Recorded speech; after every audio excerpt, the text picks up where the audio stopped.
What if Deku joined Team JPDE? Chapter 19. Building up a sweat. Monday. Day 57. Deku woke up in the morning to see the rear end of Evelyn's body.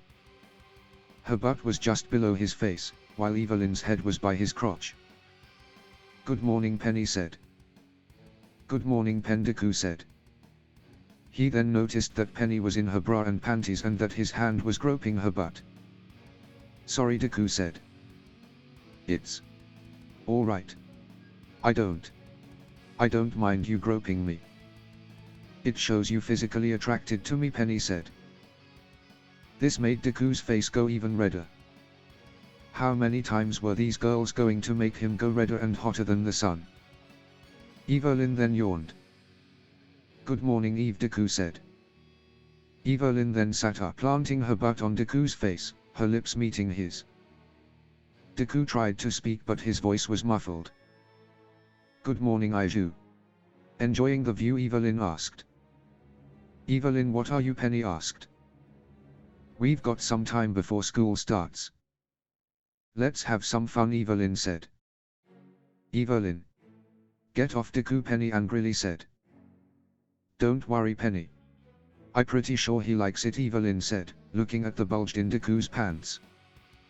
Evelyn then bent down towards it, keeping her butt on Deku's face. "Let's have a look and see you at full attention," Evelyn said. Evelyn then started to unzip Deku's outfit below his crotch, but she didn't get far as Deku forced himself up, forcing Evelyn over the end of the bed, her head on the ground while her butt was stuck up on the end of the bed. "Taking charge, are we? I like it." "Do what you want to me," Evelyn said. Deku quickly got up from the bed and entered the bathroom. "Moo," Evelyn said. "Evelyn. What was that?" Penny asked. "What was what?" Evelyn asked. "You were more forward with Aijuku than you've ever been before." "What brought this on?" Penny asked. "I'll admit, I've become frustrated with him. What I said yesterday and earlier wasn't a lie. I really want him to pound me. I've been having dreams about it, and him using his semblance on me. It gets me really excited. I just wish it wasn't taking so long," Evelyn said. "Well, I'll tell you this. I caught him masturbating to us," Penny said. "Really?" Evelyn asked. "Yep. I'm 100% sure he's doing it right now," Penny said. Evelyn then put her ears to the bathroom door and could hear Deku pleasuring himself and saying all sorts of naughty things about her and her body. "Penny," Evelyn said. "Yes, Evelyn?" Penny asked. "Would you mind going into the kitchen?" Evelyn asked. "Roger that. Have fun," Penny said.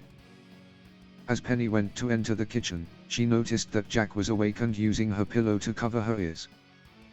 A while later, Jack, Penny, Deku and Evelyn had all washed up and gotten change, ready for classes. David, however, was still unconscious.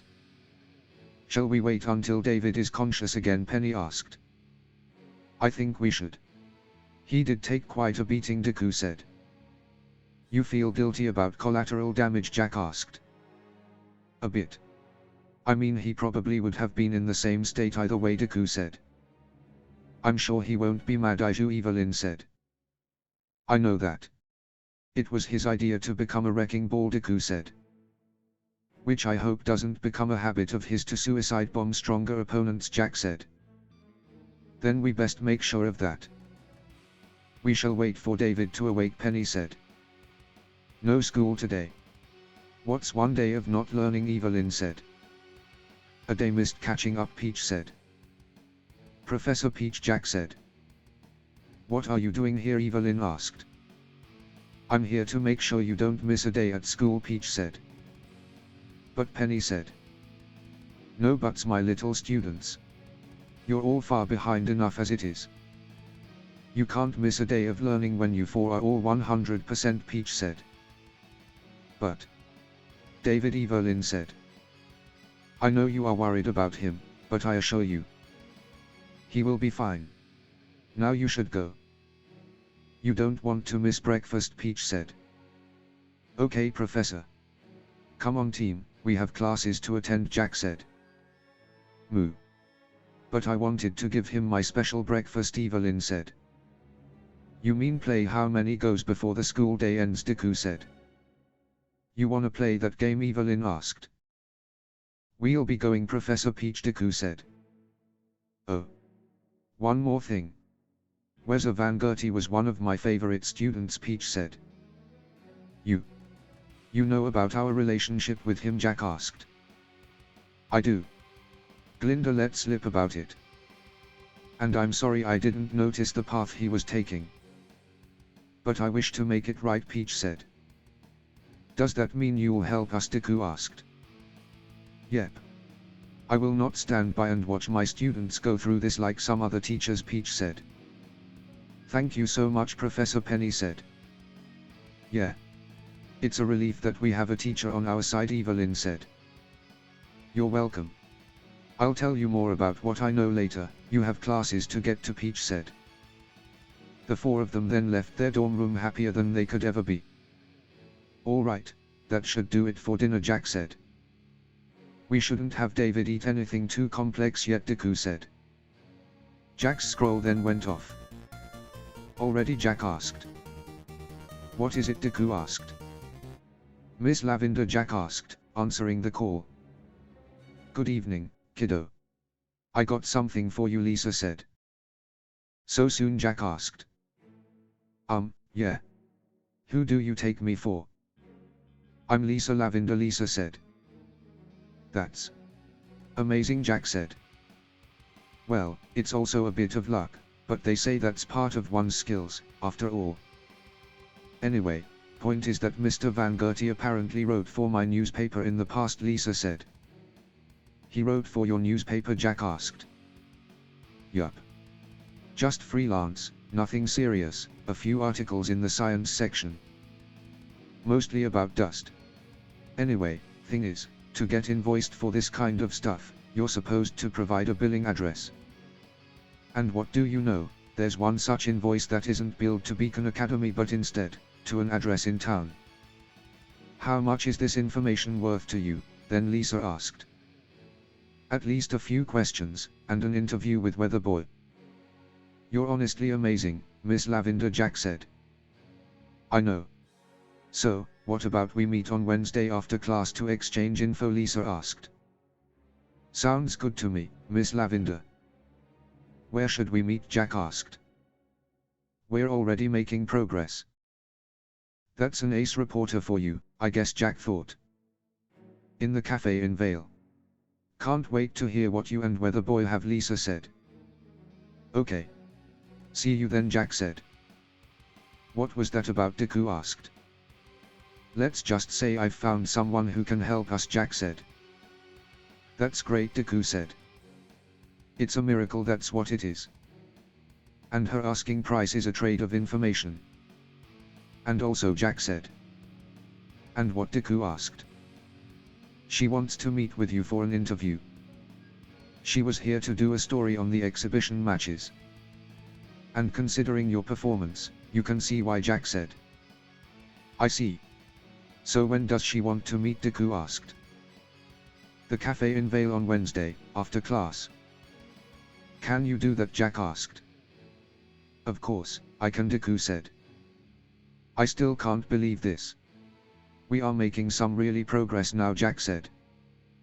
What does she want to know about, Deku asked. She wants to know about us, considering our late entry into Beacon, and she wants to shine the truth on Ozpin, Jack said. I'm sure Ozpin has a good reason for keeping things in the shadows, Deku said. That may be true. But one day his secrets are going to get out, and Lisa wants to make sure that the people know about it, before shit hits the fan.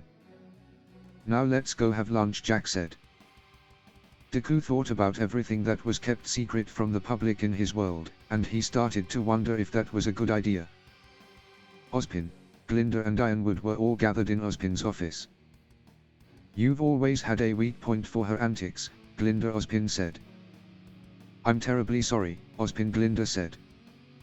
Of all the people to get involved in this matter, it had to be someone with a personal tie to that alumnus. We should keep the students confined to the school until this blows over, Ozpin Ironwood said.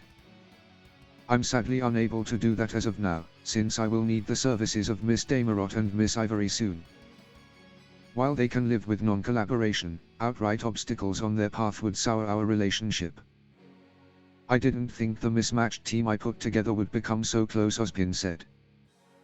Despite everything, Penny is as close to them as can be, too. Using someone like a wrecking ball. That level of trust, Ironwood said. With a hint of insanity, Glinda said. And Mr. Midoriya's power. Or should I say powers is concerning, Ironwood said. Also, confining them out of the blue after the way they put themselves in the spotlight, that would raise questions. If we do catch them breaking the rules, though, that will give us an exhaustive answer to those who would raise those questions, Ozpin said. I see, Ironwood said. Are you that confident that they will break school rules anytime soon? Ozpin Glinda asked. Well, now that Miss Peach is involved, it's only a matter of time. Now James, I think you should know more about Mr. Midoriya, Ozpin said. David had now woken up and headed to the cafeteria to join the rest of his team. Penny and Evelyn were now all over David. So, why are you all over him? Jack asked. Because the stunt he pulled was so much like something I would do. I'm so proud, Evelyn said. It too, Penny. Deku asked. Because I was feeling sad, but David's ideas made me enjoy battle again, Penny said. And we've already been all over Aiju. Only fair we give Davy some attention, Evelyn said. I don't want to burst your bubble, but I wasn't completely in my right mind there, David said. It was your semblance, right? Deku asked. Yeah. Apparently I had only started discovering it, David said. Alright, let's focus. Point 1, we finally have a direct line to Wez's whereabouts and another to his interests, Jack said. I doubt he may still be using his old address, but anything could help us shed some light on his interest in David and his guest, Penny said. And speaking of shedding light, I got a question about something our little firecracker said to me, Evelyn said. You mean Bella called you something other than boobs? Deku said. No. She called me boobs as she swore revenge on me after finding out she's got some serious competition for my hunky meat, here, Evelyn said. Please never call me that again, David said. Oh, don't be such a stiff, hunky, Penny said. The others were surprised to hear that from Penny. I'm sorry. Did I mess up the timing? Penny asked. We are just surprised. That's my partner, Evelyn laughed. Anyway, Bella swore revenge on me and a certain Belinda. Now my question is, who the hell's Belinda? Evelyn asked. It's me, Jack said, blushing. You're Belinda? David asked. I'm Jacqueline B. Ivory, remember? Belinda is my second name, Jack said. I figured the B stood for a second name, but... Belinda, Penny questioned. It was my mother's name, but never mind that. To know that minuscule detail you need privileged knowledge about my family, Jack said. Which either means a very good information network or they were close to your family, Deku said. Which means that, Jack said. Evelyn had slid down in her seat and began to laugh. Carrots, Jack said. Belinda. Her second name is Belinda. Evelyn laughed out loud. Seriously, Evelyn? Don't you understand what this means? Jack asked. Oh, no. I understand perfectly. Belinda. Evelyn laughed hysterically. Oh, come on. It's just a bit old-fashioned, Jack shouted. Actually, Jack, you're the first person I have knowledge of named a Belinda who hasn't passed her 50s, Penny laughed. That's a bit more than old-fashioned, David laughed. Partner, not you too.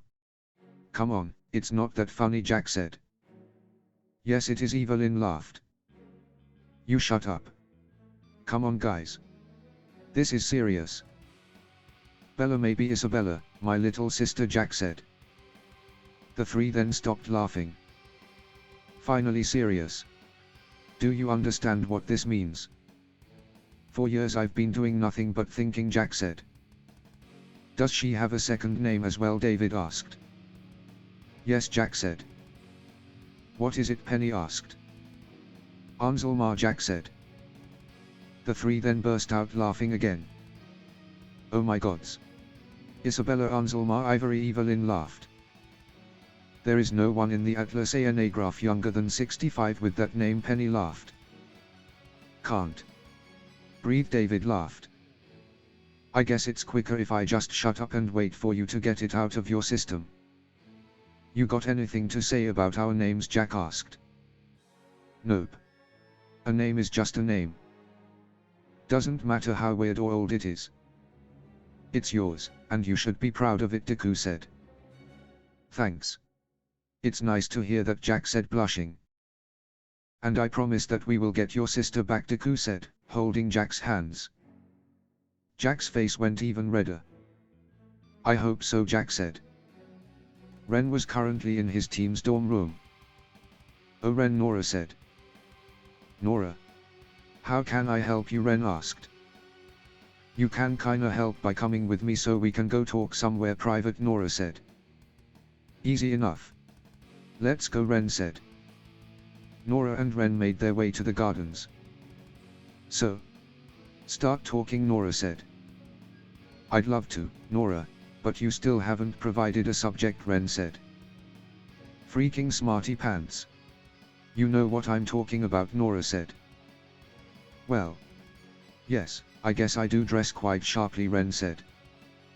I'm starting to understand how Pyrrha feels. Alright, let's spell it out. After I left you and Deku alone that last time, you told him that he needed to train his stamina if he wanted to exercise with me, Nora said. Did I? Ren asked. Except right now my routine is focusing on gaining mass, which is the reason why I offered our buff acquaintance to train together. He'd probably be able to lift higher sets of weights than me, Nora said.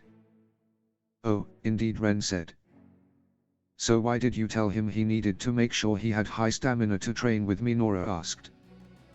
Except that's not what I said, Ren said. What? Nora said. The conversation may have been prompted by his desire to accept your offer to train together, yes, but my exact words were, you're going to need stamina to keep up with Nora. Izuku had interpreted it as a suggestion to exercise, but that wasn't my intention, Ren said. Ren. What are you doing? Nora asked. Just making sure, Ren said. Making sure? I barely know him, Nora said. But you do want to get to know him better, Ren said. Well, yes, he's fun and all, but I'm not thinking, Nora said. I think you should, Ren said. How?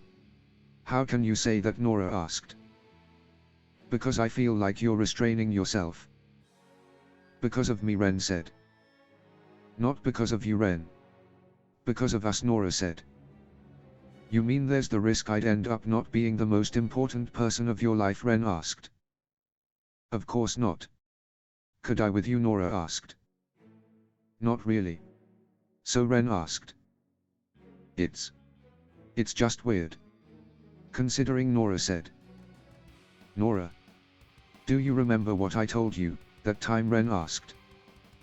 I won't be your restraint, Nora said. I still stand by that. You'll always be the most important piece of my existence, Nora. But there are some things I don't match with you on, and vice versa. It's only bad luck that we don't match on critical matters. Nothing we can do about it, Ren said. No matter how much I'd want to, Nora asked. Yes. I care about you too much to force you into that situation, Ren said. Couldn't you just care about me a little less? Nora asked. We both know that's never going to happen, Ren said. Find me another girl who gets such a confusing rejection, Nora said. Twice, too. You can be so stubborn, Ren said. But that's why you like me, isn't it? Nora asked. Team Jade were all in the kitchen, just Haven finished eating dinner. I trust all the chuckles have been spent, Jack asked. Spent enough, Evelyn laughed. Best I can hope for, I guess, Jack sighed. So, my idea, as crazy as it sounds, may actually be true. Bella may be my younger sister. That'd explain why she knows my second name and how she possesses my father's lighter, Jack said. Which would mean that Ozpin lied about her death. What a snake, Evelyn said. Knowing him, he may have just my mother fear seeing the body and left her to think it was like so, Jack said. Same result. I'm sorry, Jack, David said. Still, this doesn't explain how she survived that night, Penny said. However it happened, it definitely has something to do with Weather, Deku said. Does it, really, David asked. What do you mean, partner, Jack asked. But she is in leagues with Weather, how could it not have been him, Deku asked. But Weather graduated Beacon 3 years ago, it means he's now 24, David said. Jack, when your sister disappeared, he was even younger than what she is now, Penny said. Shoot, it's true, Evelyn said. Then maybe it was Howard. Maybe that's not what he really looks like. Maybe he's older, Jack said. Sorry to burst that bubble, but I saw his past, remember, Evelyn said. Damn it, it can't be unrelated, Jack said. It isn't, Jack. There's no way that all of this with you sister is unrelated. We just have to find out what it is, Deku said. The questions just keep piling up, Jack said. There's a question we can give an answer to right now. If Bella is your sister, Jack, what should we do, Penny asked. I don't know. I'd like to take her back, but I don't know if that's possible, Jack said. She didn't recognize you, David said. Or if she did and still attacked me. I don't know what happened to her over these years, but she's definitely not alright in the head. But she's powerful. I'm not going to risk your lives on a fool's errand, Jack said. So we just need to make it not a fool's errand, Evelyn said. Yes. We need to make it possible, and to do that, we need more information, Jack said. Professor Peach can certainly help us with part of it, Penny said. But for the rest, we'll need to get it out of Bella herself, David said. You don't seem happy about having to spend more time with such a cute girl, Evelyn said. It's less the cute part that worries me and more the unhinged part, David said. Oh, she just wants to kill me and Jack. It's no big deal, Evelyn said. No big deal, she says, Jack said. Well, you were at odds, but now you're friends. Maybe Bella can become our friend as well, Penny said. That would be the best option, Deku said. Like we could ever be so lucky, David said. Tuesday. Day 58. Lessons had just ended for the day, and they were about to head to the mess hall when they saw a guy with black skin, maroon hair and completely white eyes. Hi, Deku said. Hello, he said. Can we help you, David asked. Not directly, he said. And what is it you're exactly doing, Deku asked. Observing you two, he said. We noticed, but... Why, David asked. Also, why so blatantly? It's kind of unnerving. We don't even know you, Deku said. I'm aware. It's on purpose, he said. You're trying to unnerve us on purpose, David asked. Yes, to have a feeling of your states of minds and auras when under pressure. But right now you two just feel weirded out, he said. That sums it up nicely. But seriously, who, David said. And what exactly are you doing, Fox Coco asked. Hey, Coco. How are you feeling, Deku asked. Better than David, sorry ass, that's for sure. And screw you for getting me wet. Now, I asked you a question, Fox Coco said. Reconnaissance on your nemesis, Fox said. My what's now, Coco asked. Where her what now, David asked. He did hand you a pretty sound defeat and Ijuku ruined your clothes. And you swore some pretty creative revenge on each of them, Fox said. Okay, first of all, David did not. That's saying that a chisel creates statues. He literally got used as a bludgeoning weapon, Coco said. But the idea was mine, David said. Shut up, bludgeon. Second, I didn't swear revenge. I just vented my frustrations a little, Coco said. And what about me, Deku asked. Same thing. You ruined my clothes, Coco said. So I should stop looking for any opening you could use to shove your purse up there, Fox said. Yes. Also please stop talking, Coco, David and Deku shouted. I see.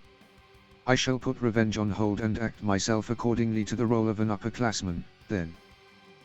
My name is Fox. I hope we can all get along, Fox said. Fox then walked off. I can't help but feel like we're missing some context, Deku said. The context is that I've been fuming and seething since the match, with my team taking on the roles of unwilling recipients of my laminations, Coco said. Oh. You mean, Deku asked. Yeah, this was his way of nipping it in the bud and reminding me to act my age. For a blind guy, he can see better than a lot of people, Coco said. Oh, so that's why his eyes.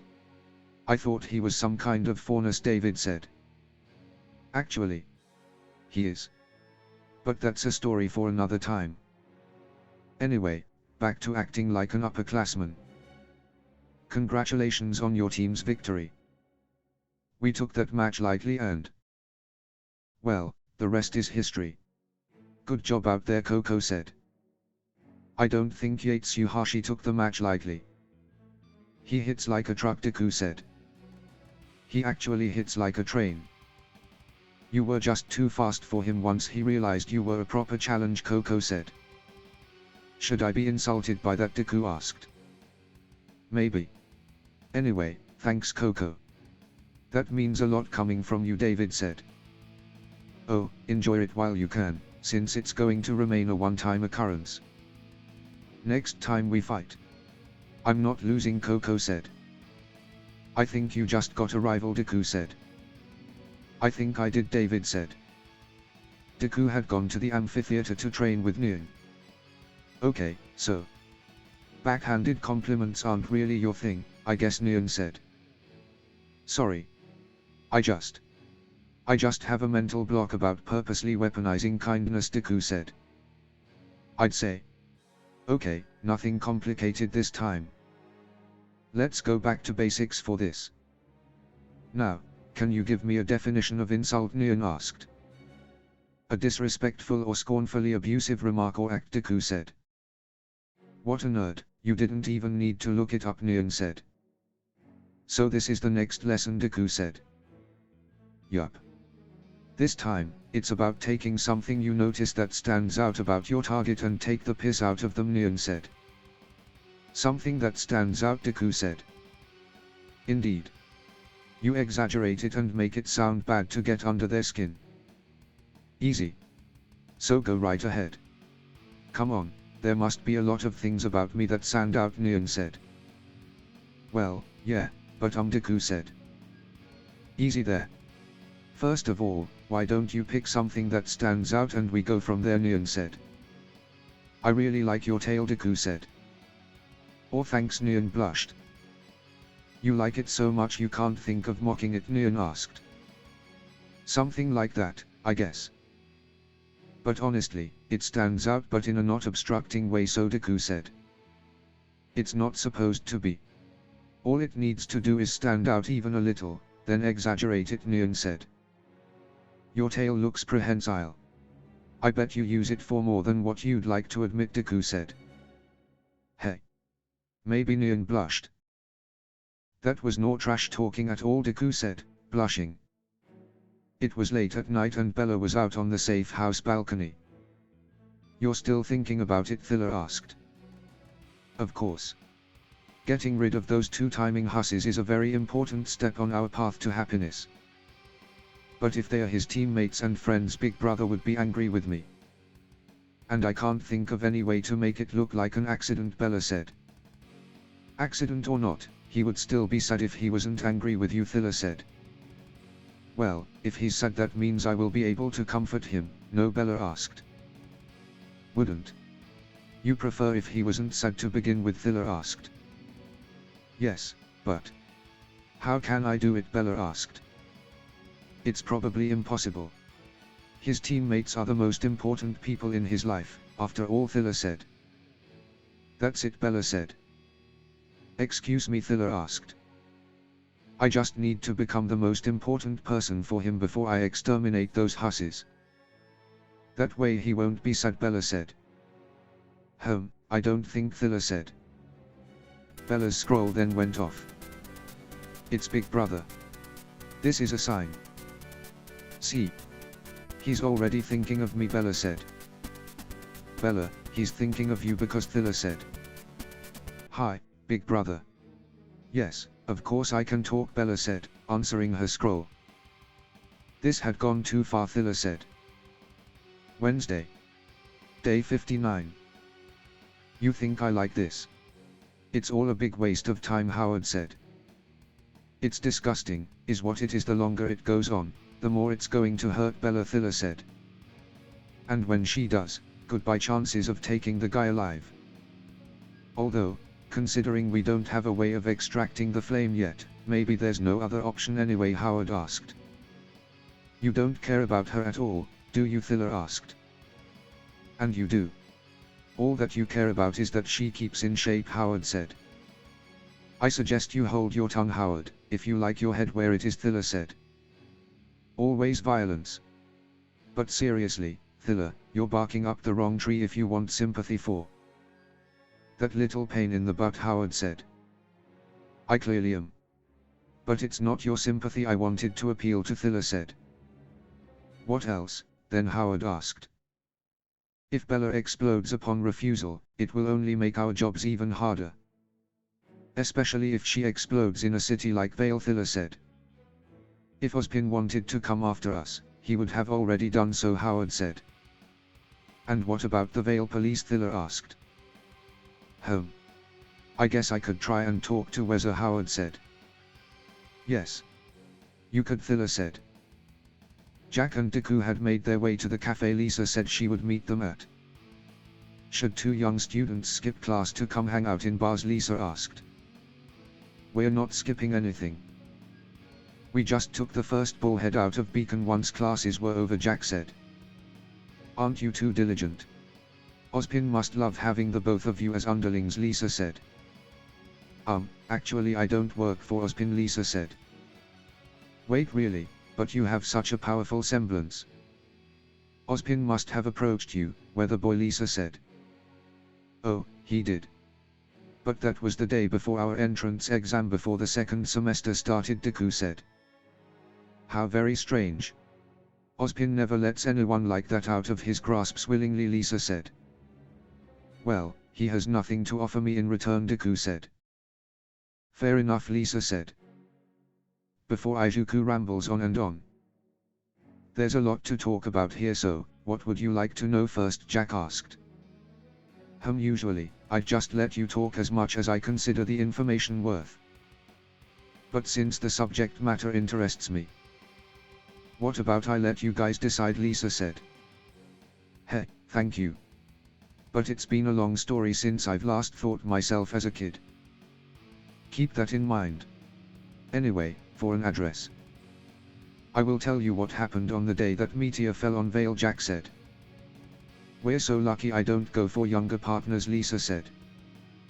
Jack and Deku then told Lisa about what happened on that day. Well, that's a story that will never be topped. A boy born from a meteor, how interesting, Lisa said. You better not, Jack said. Go public with it until I know the whole story. I know, Lisa said. Just wanted to make sure, Jack said. Now shall we start that interview, Weather Boy? Lisa asked. Sure, but my name is Izuku Midori, Deku said. But it's such a good nickname for you, Lisa said. But he already has a nickname, and it's Deku, which means something in Old Mistral language, Jack said. You speak Old Mistralia? Lisa asked. Yep, and so does everyone in my village, and my name can be read as Deku, which means useless, but it can also be translated to you can do it, Deku said. Not really my type of story. Many places use the old languages for special reasons. But I'll tell you this. You ramble on about yourself and I'll provide your next set of information for free, Lisa said. Sounds good to me. Ramble on, Izuku, Jack said. Okay, but first I need to go to the men's room, Deku said. Go ahead. Gives me time to get ready, Lisa said. Deku then stood up and went to the men's room. So do you like him, Lisa asked. Huh. Yes. I of course like him. It would make things pretty awkward if we didn't get along, Jack said. I didn't mean it like that. For my witness reports they saw you being embraced by Izuku while you cried your eyes out on his chest, Lisa said. What happened that day was very personal to me and by extent my family. It was a lot to take in, Jack said. But afterward the police arrived, you didn't let go of his hand, Lisa said. Like I said. It was very personal, and Izuku was just comforting me, Jack said. You're blushing. Did you like being hugged, Lisa said. Okay, fine. Yes, I did. He hugged me just like my father used to do and I didn't want that moment to go away, Jack said.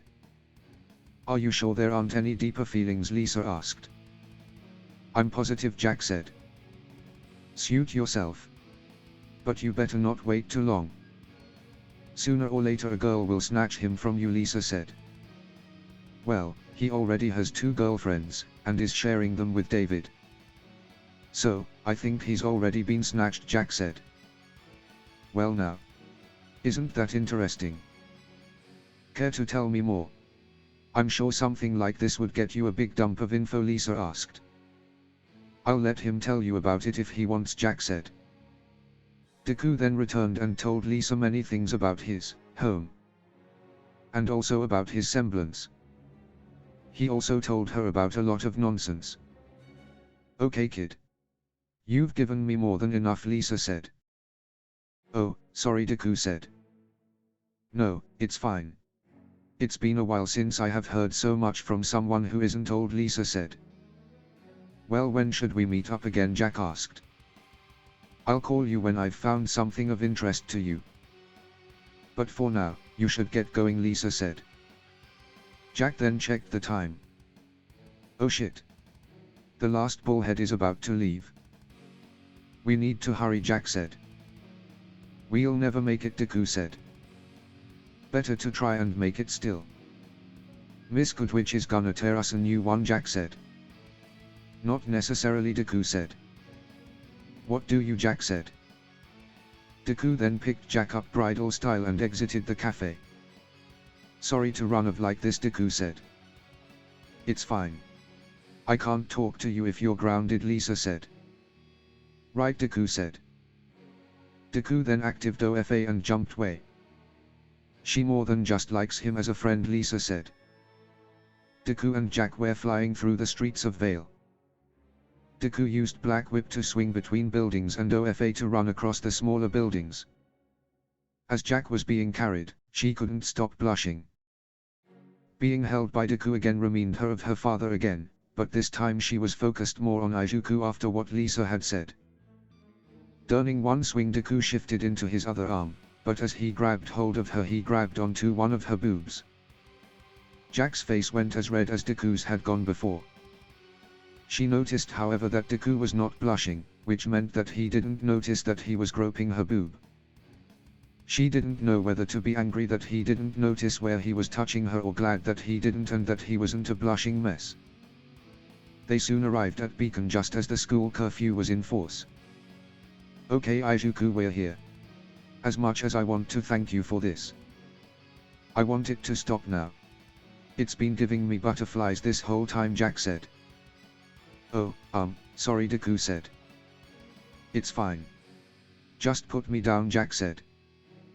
But we're almost at our dorm room. And we don't want to risk the chance of running in rogue, Linda, Deku said. Good point, Jack said. Jack looked to see that their dorm room was basically right in front of them. And for some reason the window was open. Deku and Jack then flew through the window and landed on the floor, rolling a bit before stopping, with Jack on top of Deku. That's one way to make an entrance. But please never again, Jack said, breathing heavily. Sorry. I should have considered that you wouldn't be ready for that on your first time, Deku said. It's fine. Just be less rough.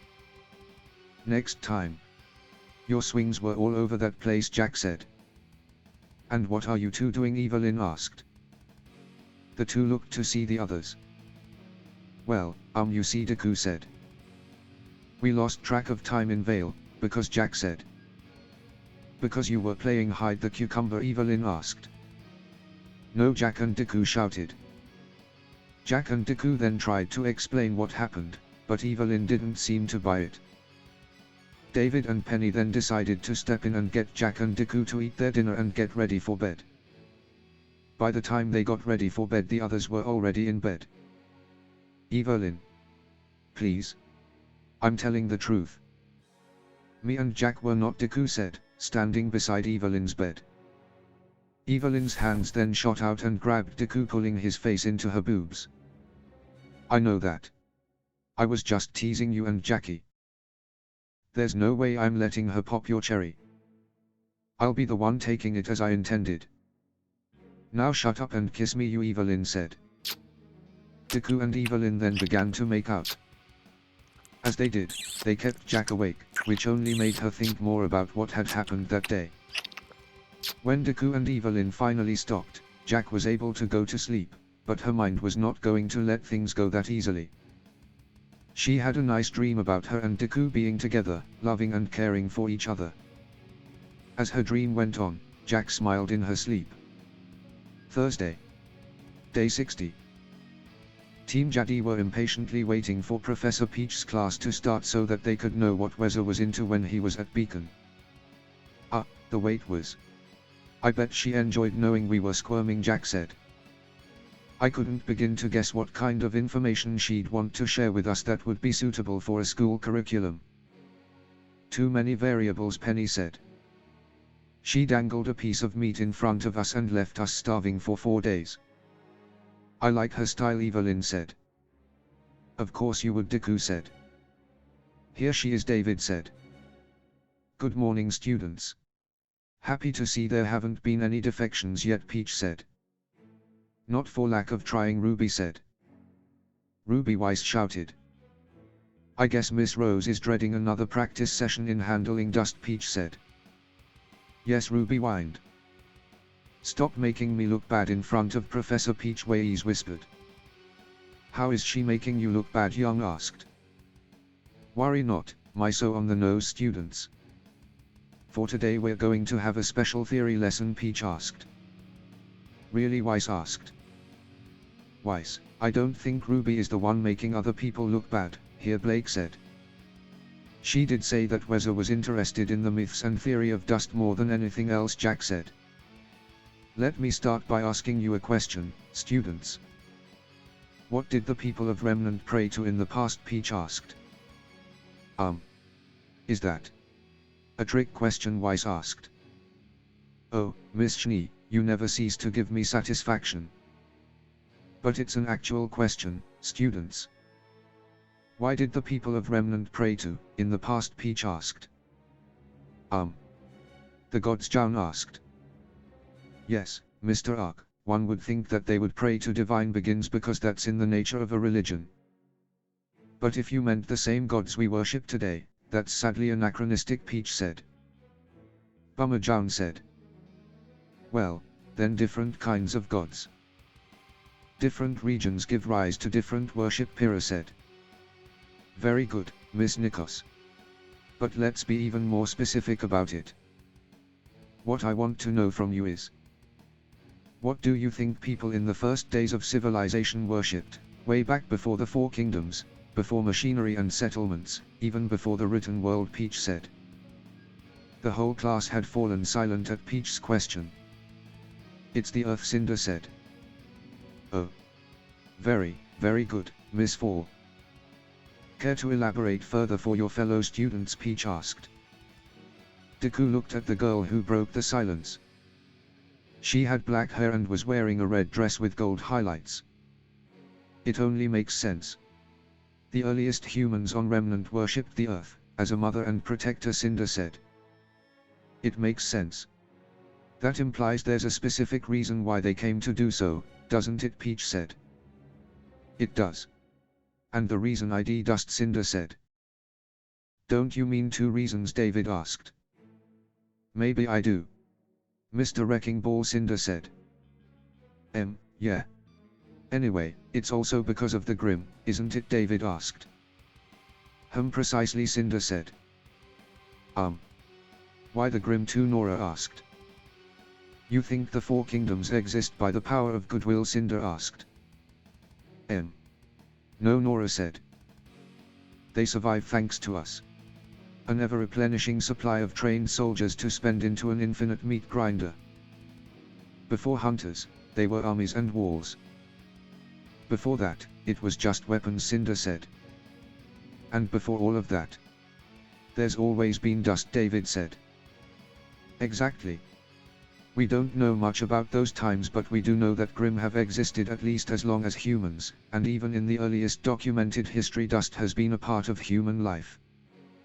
Surrounded by things nightmares are made of, they suddenly find that the earth gives shining gems that allow them to harness the power of nature itself. Is it any wonder they came to worship it? Cinder asked. Exactly, Miss 4. And good on your guess as well, Mr. Dik Begis. Now, let me give you a shock. This is, as you said, a very archaic form of worship. Later civilizations came to pray to more humanoid figures, more reflective of their state as humans. But if I told you that this archaic form of worship constitutes the basics of a much ridiculed theory about the very nature of dust, Peach said. Professor, you mean the living organism theory? Weiss asked. I had a feeling you'd know about it, Miss Schnee. Your family business is one of the more vocal detractors of this theory, Peach said. Well, yes. It is kind of ludicrous, after all, Weiss said. What? What is it? What does it say? Ruby asked. In short, it says that Remnant is alive, Weiss said. Wait. You mean Remnant? Remnant Young asked. The planet is alive, Blake asked. Yes, that Remnant. I told you it was ludicrous. According to this theory, Remnant isn't just a rock floating through space that just happens to sustain life, Weiss said. And Grim, Nora said. And Grim. Thank you oh so much, Nora. Anyway, the theory is that Remnant is an actual living organism. Extremists of this school of thought suggest it may even be sentient, Weiss said. And what does dust constitute in this theory? Ren asked. Dust is Remnant's antibodies. They are a defense mechanism against an aggression, which explains why it stops working when leaving the atmosphere. Antibodies don't survive outside of a host body, Weiss said. The Grim, Jown asked. The Grim. And this is where it gets crazy, Weiss said. Crazier than a living planet? Pyrrha asked. Yes. Basically, according to this theory, neither Grim nor human are native to Remnant. Grim are an infection, a virus, while humans are, the equivalent to gut flora, Weiss said. What? Ruby asked. Yeah. Where external beings who thrive in her body and in return help her flourish by fighting common enemies, Weiss said. I don't want to be a bacteria, Ruby said. You're not, you dolt. As I said, it's a ludicrous theory. Proponents of it would have us cut usage of dust for anything that's not defense from the Grim, Weiss said. Well, your family doesn't listen to logical arguments like environmental effects or labor conditions. I doubt they would listen to some kind of fairy tale, anyway, Blake said. Shots fired, Young shouted. Wait just a minute. I'll have you know that, Weiss said. Are you sure we are external beings? Deku asked. Whatever do you mean by that, Weather Boy? Cinder asked. I mean, are we sure that we ourselves, as human beings, are instead the antibodies of Remnant? Deku asked. Now that's an interesting take, Cinder said. That's even more ludicrous, Weiss said. Is it? Having heard this theory, it got me thinking about it in terms of our own bodies, Deku said. Do go on, Mr. Midoriya, Peach said. Let me ask this. Does dust fight off the Grim by itself? Deku asked. No. It doesn't, right? Nora asked. It doesn't, Nora Ren said. If that's the case, then dust is not an antibody. If it was, I doubt the Grim would exist, Deku said. Then what is dust then? Jaun asked. An energy source. Just like how we need sustenance to function, to keep ourselves alive and thus our cells. Dust is the equivalent to food and water, Deku said. But where does it get its so-called food and water? Weiss asked. I don't know. All I know is that dust is the energy we humans use as antibodies to fight off the Grim, Deku said. If that's true, but that brings us right back to the same point of dust should only be used for defense, like Weiss said. Young asked. Are you sure it isn't? Deku asked. Please don't leave us in suspense. It's been a while since I've heard a new dust theory, Cinder said. Hunters, armies, and anything else that fights off the Grim wouldn't be much good if there was no food for them to eat, or places to rest, or new combatants to be trained. That's why dust can be used for non-military purposes. It's to make sure that her antibodies aren't all killed, Deku said. Then what about humans and fawns who don't become hunters? If we were antibodies, there would be no one on Remnant who wasn't fighting the Grim, Cinder said. Simple babies can be considered as stem cells, and as they grow, they develop into special cells of Remnant's body. Each has a special purpose to stop the infection of Grim from whining. You have hunters, as mentioned before. Scientists, who research and develop new ways of dealing with the Grim. Farmers, who provide food for the other cells to do what they do. And just normal people who you wouldn't consider to be special, Deku said. And what's so special about them? Ruby asked. It's not specific. They just have more time to do so, Deku said. So what is it? Weiss asked. Reproducing. In 1 second 1,000,000 cells die in your body, but you don't suddenly die, do you? Just like our bodies, we need to reproduce so we can continue to fight the Grim. That's why not all humans are hunters, and it's why the 4 kingdoms exist, Deku said. And what do you mean by that? Cinder asked. They are important organs of Remnant's body. If even one kingdom falls to the Grim, it could most certainly turn the war massively in the Grim's favor. And if all kingdoms fall, it's game over, Deku said. Just who is this kid? He's basically spelled out our plans. I'll have to keep an eye on him, Cinder said. Is that all? Or do you have more? Cinder asked. I do, Deku said. Deku then went on to explain many connections between Remnant and the human body. I have so many questions, Evelyn said. That's nothing new, Jack said. So this was Wes's main area of interest while he studied at Beacon. This lot theory, David asked. What a lovely acronym, Penny said. Thanks, Penny. Anyway, the reason why Weza wants me has to do with... I mean, that's crazy, David said. Well, it seems Izuku is following in Weza's footsteps, so maybe not so crazy, but it doesn't really matter, does it? Jack said. Point taken, David said. Now we just have to snap Izu out of it, Evelyn said. Sorry to say, Evelyn, but I'm 99% sure that Izuku will be like this for a long time, Penny said. Deku continued to talk with Weiss, Cinder, Professor Peach and other interested students for the rest of the lesson and beyond.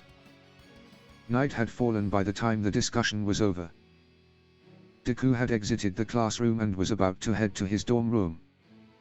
It's nice to see the youth so interested in dust, Cinder said. You including yourself? Deku asked. Of course. I am still young after all.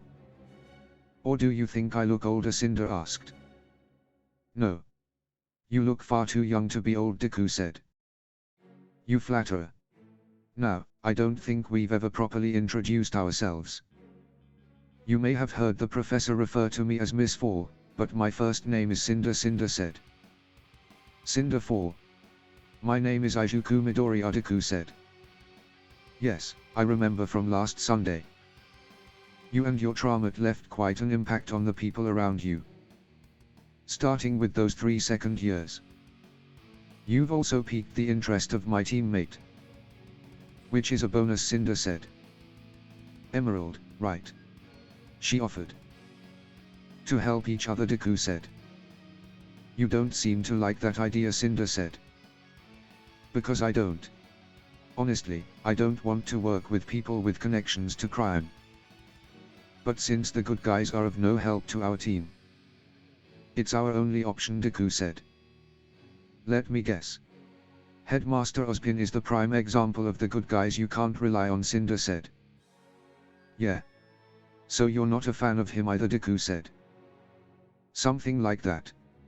And I doubt we're the only ones. Because he wouldn't help you, you were forced to strike a deal with our common multi-haired acquaintance, Cinder said. Emerald offered more competent help. Are you doing the same, Deku asked. I could be. If it's in my interests. The real question is, what kind of help do you need, Izuku, Cinder asked. Right now, I need information more than anything else, Deku said. So you'd want us to acquire that information for you, Cinder asked.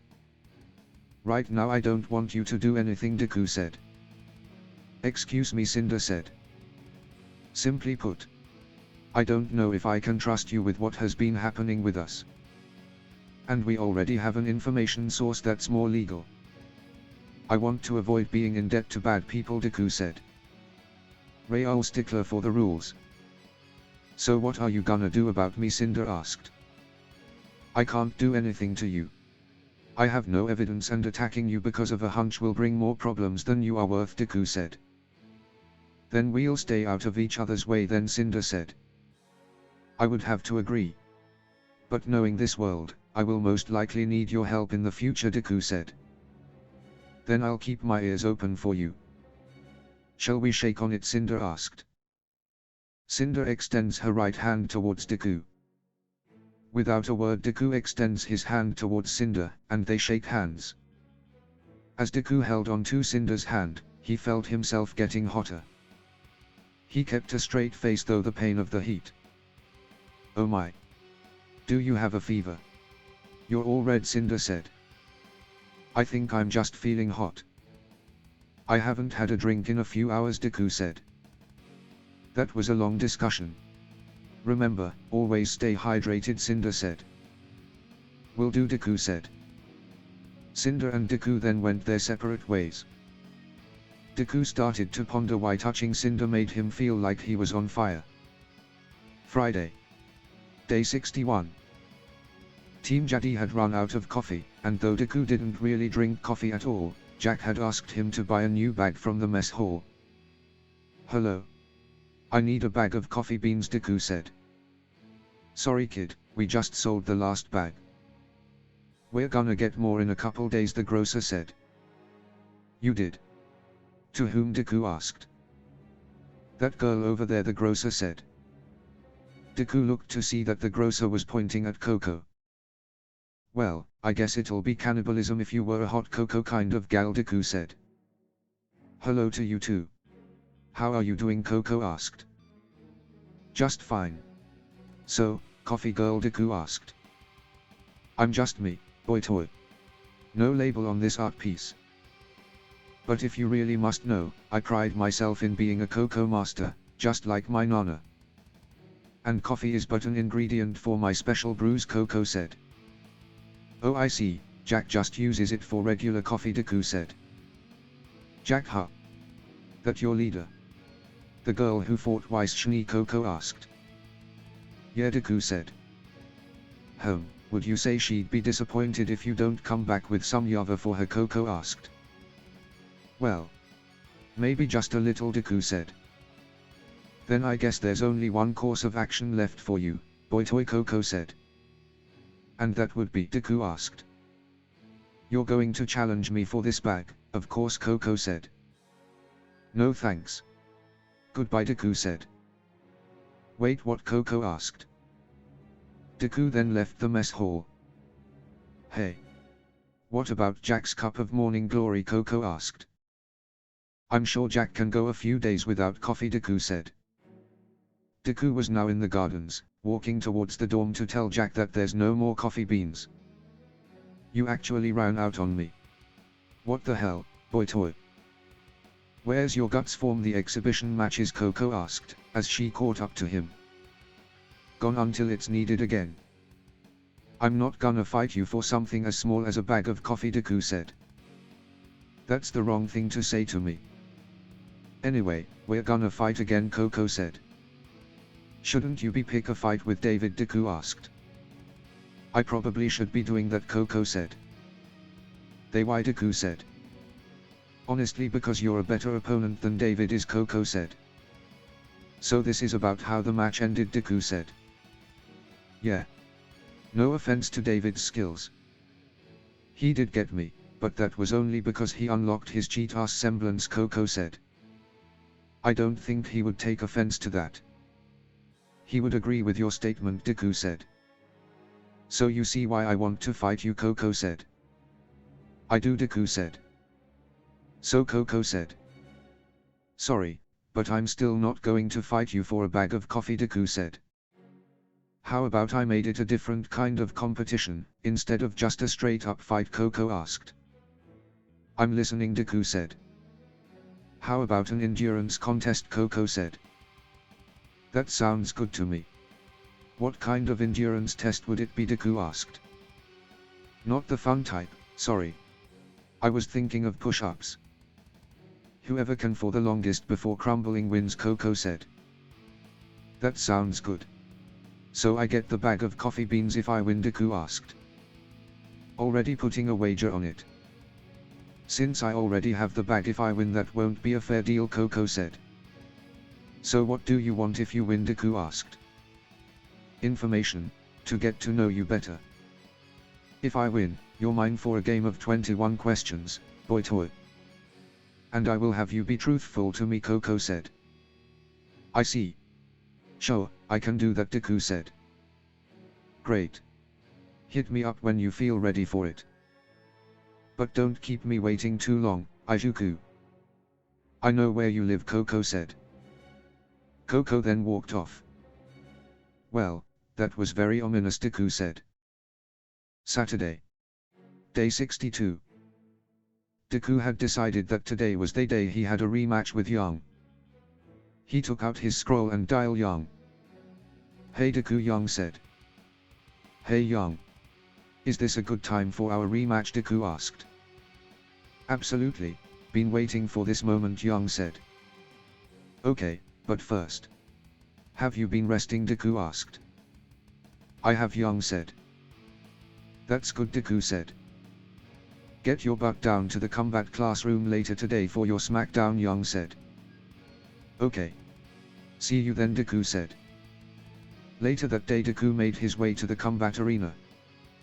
He walked out into the classroom and looked around for Young. Deku was then suddenly thrown down onto the arena. Hey, that's cheating, Deku shouted. Is it, Deku? Is it, Young asked, standing over Deku. In a real battle, no. But in the confines of a duel, yes. Throwing me from the stands to the area is cheating here, Deku said. Oh, come on, it was just a little pre-fight banter, Young said. Is that so, Deku said. Deku the kicked up, kicking Young in the face. The pre-fight banter is now over, Deku said. Let's start, then Young said. Young then charged in at Deku, going to punch Deku in the face. Deku quickly moved his arms to block, but then Young changed her target and hit Deku in his side. Like my new moves, Young asked. See, you're picking up on my style, Deku said. Yep, Young said. Well, you aren't the only one, Deku said. Deku then rushed Young with one of her moves. Young went to block, knowing what he was doing, she had the perfect counter. Deku then switches up his moves using one of his moves. I've been using others' moves and tricks since I started, Deku said. Then I better try something new, Young said. Young then ran into the stands. So the whole classroom is our battleground, Deku asked. We never confirmed an area of battle, so Young said. What about the rules? Deku asked. Anything goes. All you have to do is get my aura in the red or hold me still for 10 seconds. Same goes for you, Young said. Deku said. What is it? Young asked. Nothing, Deku said, launching a sneaky attack on Young. Deku and Young then got into their rematch, using everything they had to get one up on each other. 8, Young said. Deku then tried to kick Young, but she dodged. 9, Young said. Deku then flicked his finger at Young. He had lost his gauntlets, escaping from Young's previous holds on him. Young however tanked the attack. And 10. You lose, Deku, Young said. Do I? Deku asked. Huh. But I have you in a hold, Young said. But your aura is in the red, so it's a draw, Deku said. Is that what this is? My overwhelming dominance pinning you down? From my point of view, it looks like I win, Young said. But you made the rules so. And you had to lose her scarf and her jacket to get out of my holds, Deku said. So you measure your worth by how naked you get a girl, Young said. I don't need to measure that, Deku said. Too bad I can't do the same for you, Young said. You got my gauntlets, Deku said. That's nothing to what you got me to do, Young said. Your fashion choice is your own, Deku said. But you like what you see, don't you, Young asked. A sweaty, smelly girl. No, I wouldn't say I like it, Deku said. That's no way to speak to a lady, Young said. You are by far not just a lady, Deku said. That's true. I'm a real animal in bed, Young said. So you like to sleep in a cave, Deku asked. Keep talking like that and I'll break your ribs with my legs, Young said. I've had worse done to my body. But I think I'd get a near full form recovery, girl, Deku said. Probably for the best. Can't beat you up too much. I want to go again, Young said. At least invite me to dinner next time, Deku said. I'll invite you to dinner right now. Need to recover our energy for further rounds, Young said. Deku and Young then had a shower each and then went to the mess hall to eat. They had gotten some food and drinks and had now sat down at a table. So, I've been meaning to ask, Young. Why is it that you want Ruby and the others to see you as some tank that can take anything thrown at her, Deku asked. It's a long story. And it has to do with a couple family tragedies, Young said. I hope I'm not pushing it too far, Deku said. It's fine. You should probably hear it to understand why I've become this way. The first was my mother. In the sense that herself was a tragedy, Young said. She was a bad mother, Deku asked. Mother only in name. She disappeared right after I was born and to this day I still don't know why, Young said. I'm sorry to hear that. My father was hardly ever around when I was young and was always gone when I was a child.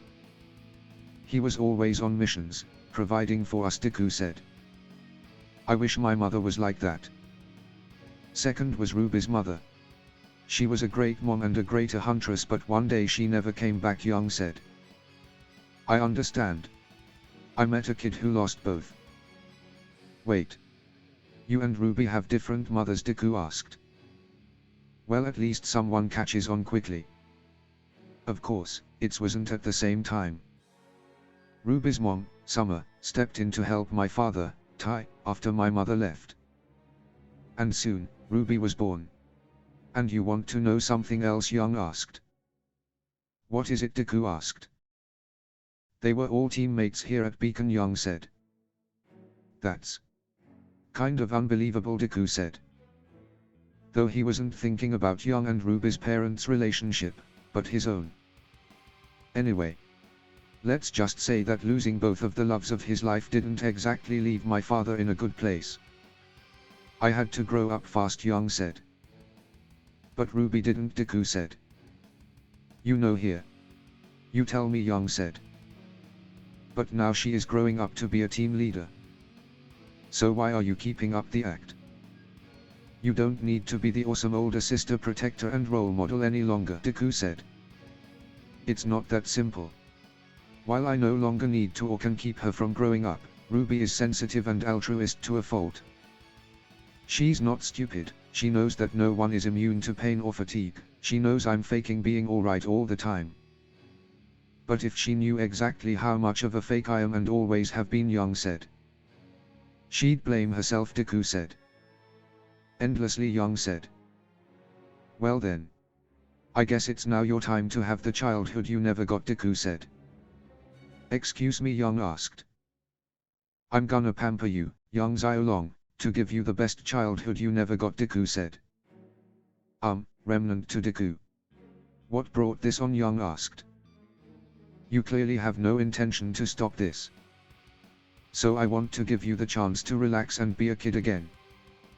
Even if it's only for a couple hours, Deku said. That's sweet of you, but Young said. No buts. You need to relax a bit and enjoy letting go. Just like you allowed Ruby to. I'll take care of anything that might come your way, Deku said. Deku then began to leave the mess hall. But I can take care of myself. I'm not some princess, Young said quietly. Young then blushed as she thought about it. End of chapter 19.